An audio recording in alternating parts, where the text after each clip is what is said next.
An Illinois man is breathing easier tonight thanks to a determined team of doctors.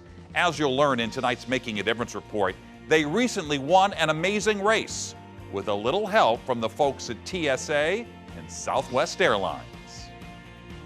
Hi, how you doing? Hi, Dr. Hachem. How are you doing today? Good. In the last 2 years, Mitchell Reynolds has spent more time in the hospital than the doctors and nurses. I'm not running yet, but I'm getting close. But there's finally a light at the end of the otoscope. I feel better right now than I have in the past 5-6 years. So take some deep breaths. The 67-year-old Reynolds is recovering from a lung transplant. Yeah, sounds good. And his medical team is recovering from an amazing race against time.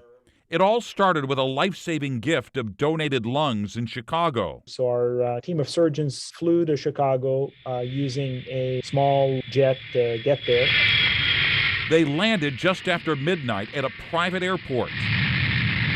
It was kind of just starting to snow, but we thought that we would have enough time to do the procurement and get back out of Chicago. In these situations, the clock is ticking. They need to minimize the time that the lungs are outside the body. That entire time period, we try to keep under 7 hours, and the shorter the better. Beyond that risks injury to the lungs. But when they got back to the plane, freezing fog made taking off impossible. Off in the distance, though, was Chicago's Midway Airport. We immediately started looking on our phones and checking for flights. The only option was a direct Southwest flight leaving in less than an hour at 6:20 a.m.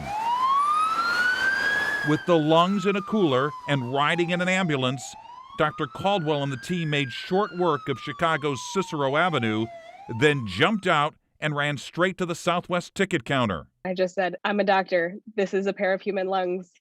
You guys have a flight leaving at 6:20 and I need to be on it. Thank you for waiting, ladies and gentlemen. The line at TSA wasn't long, but the explanation was... They called over their supervisor to come look at it and look at all of our paperwork, and she explained to me that she'd worked there a long time, but she'd never seen anything like this.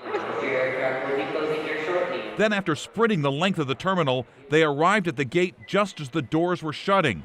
There was no way that cooler was going into an overhead bin, so the pilot and the flight attendants gave the doctors a companion pass of sorts. They helped us get the cooler on board and quite literally strapped it into a seat. I was very nervous. I am not going to lie. It was very stressful.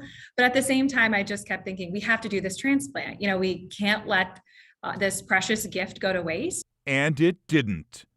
Mitchell Reynolds now has new lungs and a story to tell. A story he didn't hear until days after his surgery. I was absolutely amazed. I thought, my gosh, this sounds like a good plot for a cliffhanger movie. He says he owes everything to everybody on the Barnes transplant team, and of course, the donor. None of this would be possible without organ donation. A journey that was not just about an operation, but cooperation. From Southwest Airlines to TSA to the BJC transplant team. I took this job because I want to fight for people. I want to fight for each individual person who needs a second chance.